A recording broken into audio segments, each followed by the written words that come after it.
bahwa hidup yang panjang dan yang bahagia seringkali bukan tentang pencapaian besar, tapi tentang hal-hal kecil yang dilakukan dengan penuh kesadaran. Halo, selamat datang kembali di Antara Pikiran. Tempat di mana kita tidak terburu-buru, tempat di mana kita bisa duduk sebentar, menarik napas pelan, dan berbincang dengan diri sendiri. Malam ini atau kapanpun kamu mendengarkan ini, aku ingin mengajakmu membicarakan sesuatu yang sederhana, tapi diam-diam sangat penting. Sesuatu yang mungkin selama ini kita cari tanpa benar-benar tahu namanya. Tentang alasan kita hidup. Tentang apa yang membuat kita bertahan. Tentang apa yang membuat kita ingin bangun lagi besok pagi.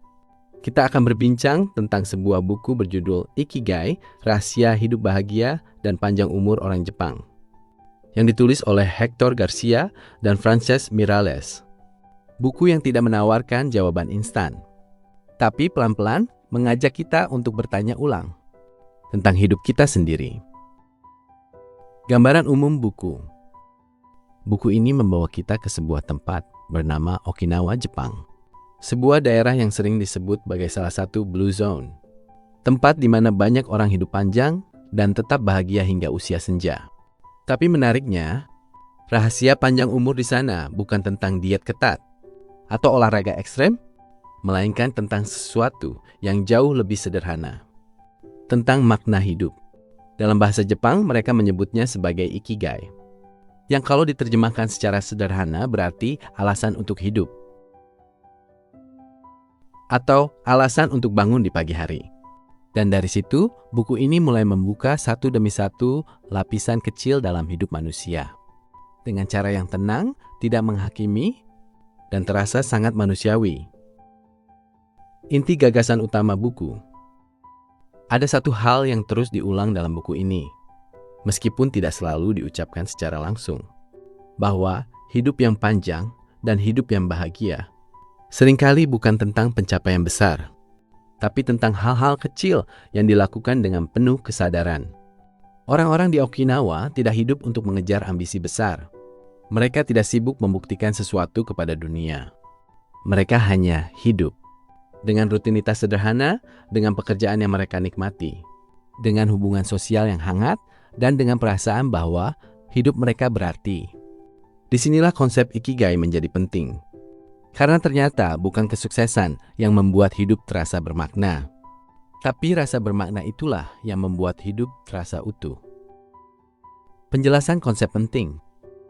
Dalam buku ini, Ikigai sering dijelaskan melalui 4 irisan kehidupan. Apa yang kamu cintai? Apa yang kamu kuasai? Apa yang dibutuhkan dunia? Dan apa yang bisa memberimu penghidupan? Di titik pertemuan itulah Ikigai berada.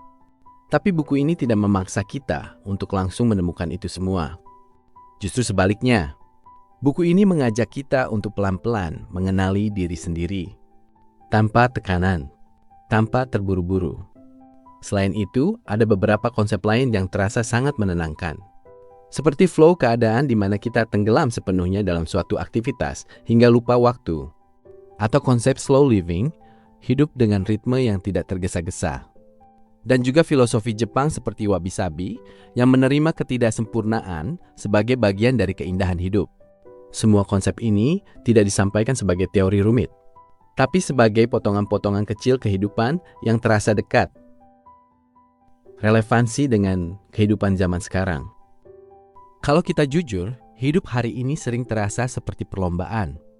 Kita bangun bukan karena ingin hidup, tapi karena harus. Harus bekerja. Harus mengejar target, harus memenuhi ekspektasi. Dan tanpa sadar, kita mulai kehilangan sesuatu. Bukan waktu, tapi arah. Buku ini seperti menghentikan kita sejenak. Seperti seseorang yang menepuk pelan bahu kita dan berkata, "Tidak apa-apa kalau kamu belum tahu kemana harus pergi." Di tengah dunia yang serba cepat, Ikigai mengingatkan kita bahwa tidak semua hal harus besar untuk berarti. Kadang menyiram tanaman di pagi hari, berbincang ringan dengan orang terdekat, atau melakukan pekerjaan kecil dengan sepenuh hati, itu sudah cukup. Dan mungkin justru disitulah hidup benar-benar terasa. Refleksi pribadi. ada satu bagian dari buku ini yang membuatku cukup lama diam. Tentang orang-orang tua di Okinawa yang tetap aktif bahkan di usia 80 atau 90 tahun.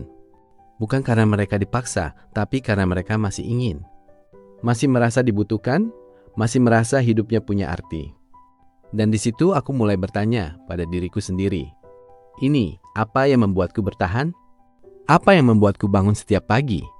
Apakah itu hanya rutinitas atau benar-benar sesuatu yang aku pilih? Kadang kita terlalu sibuk mencari tujuan besar, sampai lupa bahwa mungkin tujuan itu sudah ada dalam hal-hal kecil yang kita jalani setiap hari. Buku ini tidak memberiku jawaban pasti, tapi memberiku ruang untuk bertanya dengan lebih jujur. Dan mungkin itu yang sebenarnya kita butuhkan. Kelebihan dan kekurangan buku. Salah satu kelebihan terbesar dari buku ini adalah kesederhanaannya. Bahasanya ringan, alurnya mengalir, dan terasa seperti sedang mendengarkan cerita, bukan membaca teori. Buku ini juga tidak menggurui, tidak memaksa kita untuk berubah secara drastis. Ia hanya menawarkan sudut pandang baru. Namun di sisi lain, bagi sebagian orang, buku ini mungkin terasa terlalu sederhana, tidak terlalu dalam secara akademis, tidak memberikan langkah-langkah konkret yang detail. Beberapa bagian juga terasa repetitif, seolah ingin memastikan kita benar-benar memahami pesannya. Tapi mungkin memang itu tujuannya. Karena hal-hal sederhana seringkali perlu diulang agar benar-benar kita sadari. Penutup, akhirnya kita sampai di ujung perbincangan ini. Dan mungkin kita belum menemukan jawaban pasti tentang apa itu ikigai, tentang apa tujuan hidup kita. Tapi tidak apa-apa, karena mungkin hidup bukan tentang menemukan satu jawaban besar, melainkan tentang menjalani hari demi hari dengan sedikit lebih sadar, sedikit lebih pelan, sedikit lebih jujur. Dan kalau suatu hari kita bisa bangun pagi dengan perasaan ringan, dengan alasan sederhana yang membuat kita ingin menjalani hari itu, mungkin itu sudah cukup. Mungkin itulah ikigai kita. Terima kasih sudah duduk sejenak di antara halaman dan di antara pikiran. Sampai bertemu di perbincangan berikutnya.